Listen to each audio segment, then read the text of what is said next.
All right, so this is future me chiming in on the whole conversation about distances. Now, as you can see, I am like in the middle of nowhere at this particular moment. Um, I'm going to call this area Green River Overlook Route 2.0, which really it's not. Um, but to get you an idea, I'm not even at my location. Um, this is just one of, and I more than likely I'm gonna have to start skipping things because let's be honest. So I'm not even at my destination. I have already spent 1 hour and 16 minutes from the trailhead to here. Okay, and I have spent about 1 hour, not 1 hour, 30 minutes or so to get from where I was to basically, well, I guess I could have driven here, but oh well, to the trailhead, right?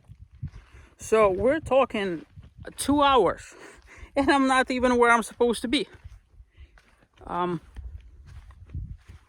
So yes, that's somewhat of a thing.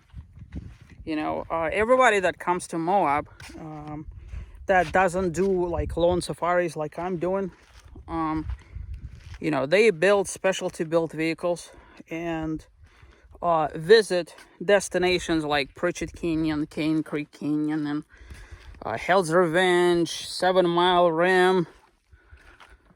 There's a whole bunch. I don't remember all of them, right? So, but the point that I'm making is the fact that, like, for them, they could basically get to where they need to get, usually within 20 to 30 minutes, right? For everything else, everything is so remote. It is just crazy. I mean, look at this, right?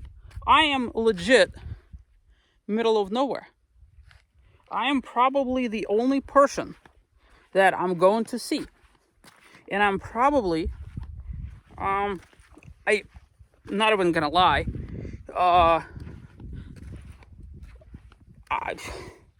maybe the only person for like 50 square miles, if I had to guess. Right? And I'm not even at my destination yet, because I have to keep driving further. So, yes, distances are a thing in Moab, and you have to be extremely vigilant. I'd like to sit here and be like, oh, it's really not that big of a deal, right? But I work every single day. And in working every single day, I put myself in a position where my availability to engage in all-day trips is only limited to the weekends, right? And even then, I have to basically be in a kind of situation where trying to trade my hands, because I got a camera and a cup and a phone and the whole 9 yards, but I guess I'm just gonna hold it.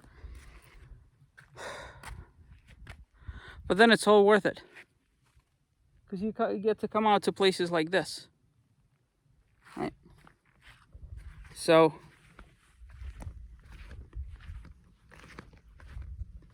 I don't know.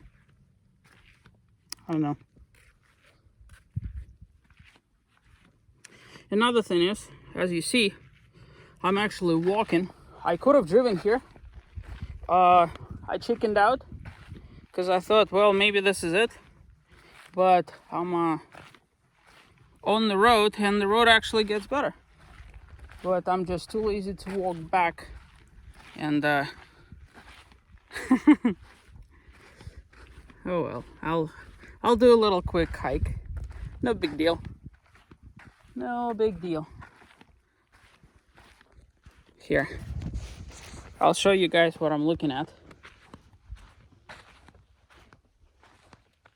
So far driving here has been on a road just like this. There's drops and stairs and stops and rock and sand.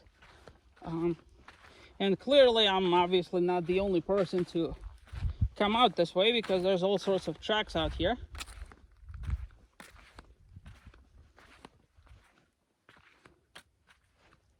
But then you come to realize that it's going to be not quite what you envisioned, because distances here are so deceiving. Like sitting in the car, I assumed that it was just going to be a quick short walk, right? No, that's not how it is. So consider this being like an episode of walk and hear me rambling before I reach my destination. I do have to say it is very pretty, but on the other hand, I also have to mention that I'm rather spoiled, you know.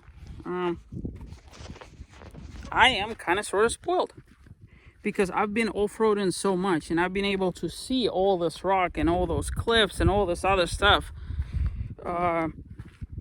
from up close. So for me to be this far, it's almost kind of like an annoyance a little bit disappointing, but here's what it is. So what I'm trying to do now, the reason why I'm walking there, is because I'm trying to scope out if this area is actually worth flying in my drone. As you know, my second drone, well, my primary, I guess, basically met its demise over the last few weeks. Haven't replaced it. I regret not replacing it, but I'm trying to mitigate for the cost as well. Have to be very aware of all of that, because it's very, very, very easy to just keep spending, but oh my goodness, guys, financially it has been taxing. Every time you get to fill up, it's like $100, $100, $100, right? And you have to do it every single, like imagine putting $100 worth of money to pay for gas every single week. It's kind of expensive, isn't it? Oh, look at that. Here, let me spin you around a little bit.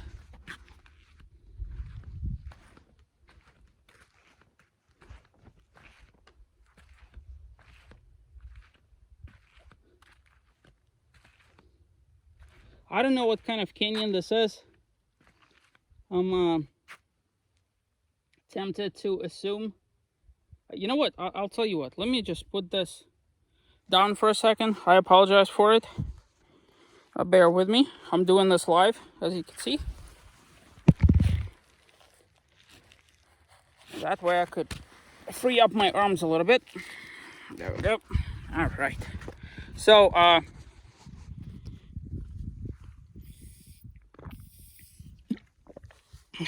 I'm tempted to call this a hell roaring canyon. Hell if I know. Come on, cup. There we go. I really don't know if this is a Taylor Canyon or Hell Roaring Canyon or what other canyon is there? I know it's not Moses and Zeus. It can't be that. So it's quite possibly Taylor Canyon, if I had to guess, because we have let me see.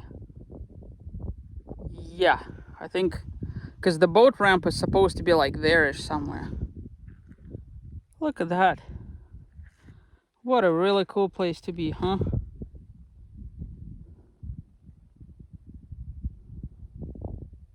Really cool place to be. That's for sure.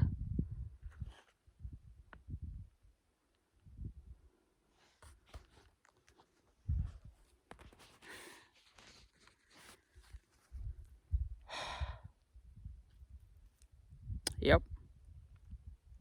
This is why I came out here all this way.